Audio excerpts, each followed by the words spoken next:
most welcome to Historiespanen, History Reconnaissance, and Manila 1945, a city and a people caught in a crossfire.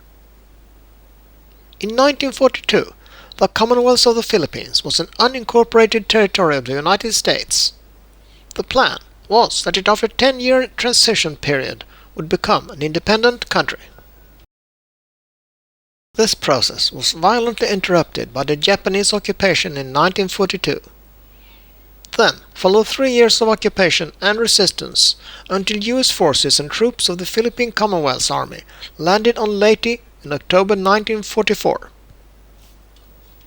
And before we continue, please subscribe to our channel and get notified of upcoming videos. We would really appreciate having you on board on our historical journey. On January 9, 1945, 68,000 men from the US 6th Army landed at Lingayen Gulf, some 100 miles north of Manila. The landing was virtually unopposed, and after a few days the number of soldiers ashore was more than 200,000. The advance south towards Manila was cautious and with very little opposition, meeting only small pockets of resistance and sometimes greeted and cheered by the population. Air Force and Navy planes was paving the way.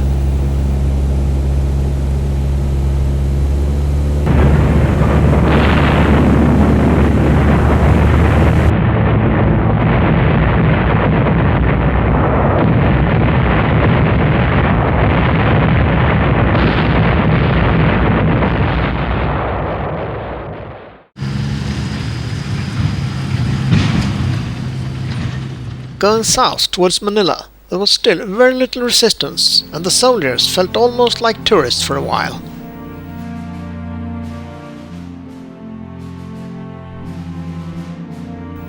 One GI found a Japanese field order, stating that all Philippine civilians in the field of battle in Manila was subject to immediate execution. Filipino guerrillas also reported that Allied prisoners of war and civilians were starved and mistreated in the city.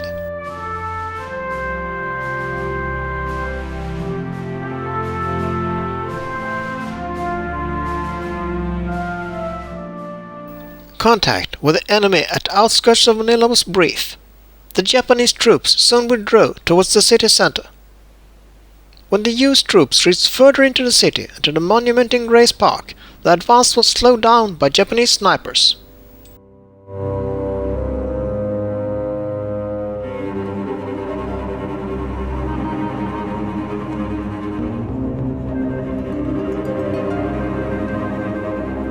A fierce battle developed at Rizal Stadium, where the Japanese troops had dug in under the stands.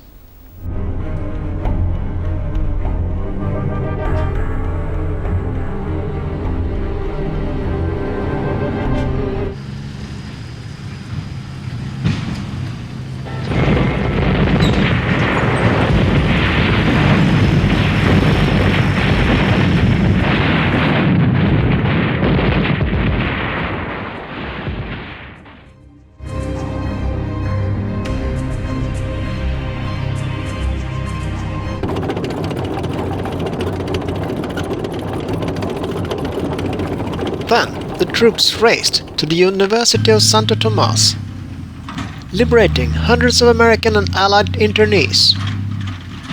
For 3 years they had been held by the Japanese military.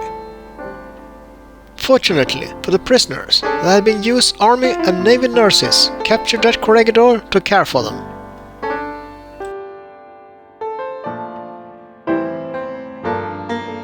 The liberated prisoners were able to send wires home and get a reply within hours.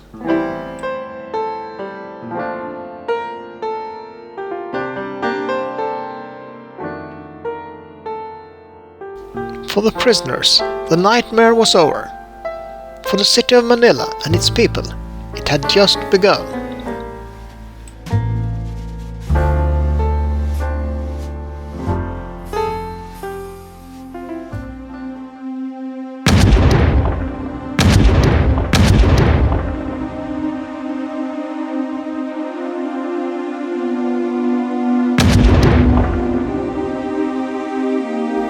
Then shelling erupted over the front line, and Santo Tomas was getting hit.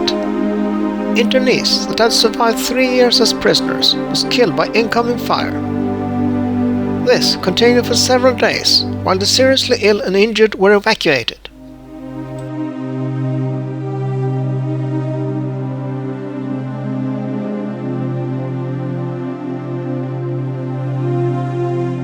The fighting was fierce, and the American casualties heavy. The Japanese troops took cover in the large government buildings and used them as strongholds that had to be destroyed before the American advance could continue.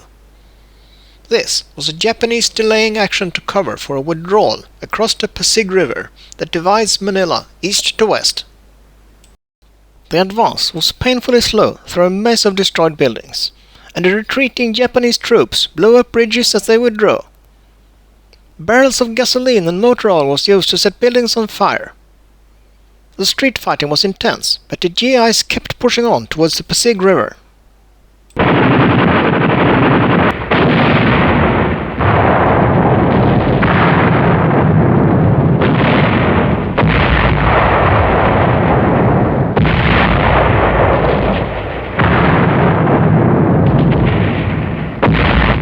Surviving firefighting equipment was used to combat the raging fires, but it was hardly worth the effort. Entire city blocks at the time was burning down, and the night was lit up by the burning city.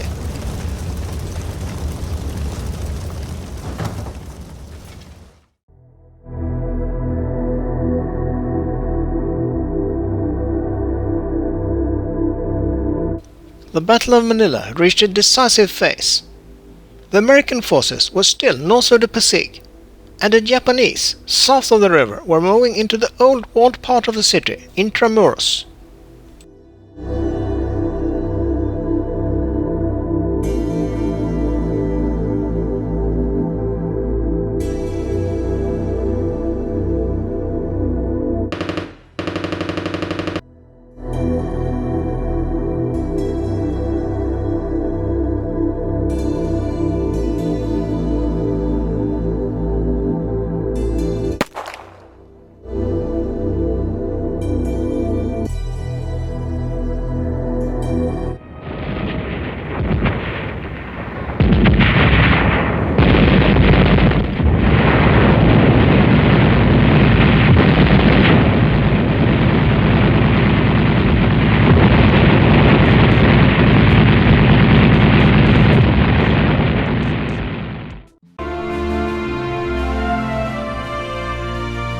Assault boats and amphibious vehicles were used in the first river crossing attempt. The concentration of fire on Intramuros had been effective, and the crossing was only met by small arms fire.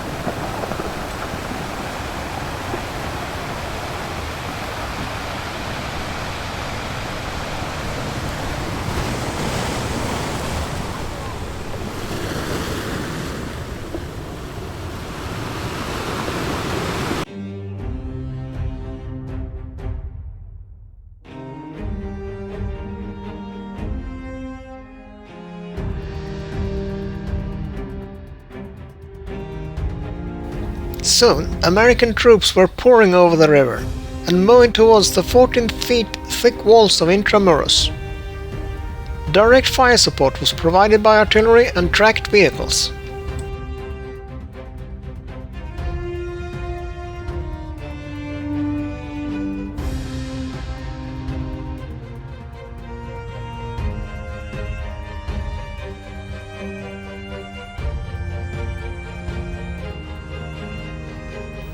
The effectiveness of the artillery and mortar fire became very clear as the American soldiers came closer to Intramuros. Philippine civilians pointed out prepared defensive positions of the enemy. Finally, the outside wall was reached.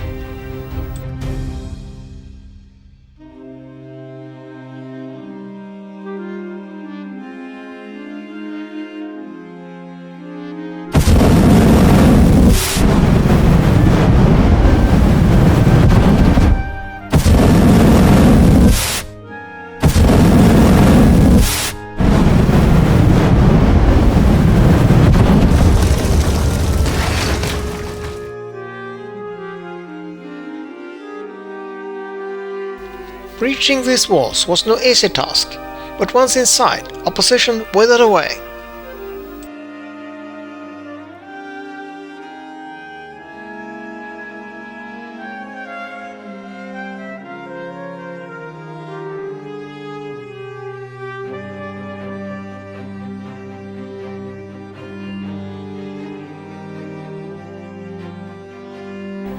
Soon, the surviving civilians started a mass exodus across the Pasig River.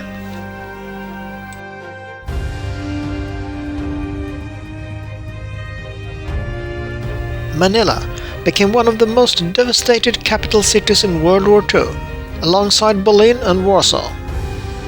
The casualties of this battle, that lasted 1 month, were not just American and Japanese soldiers.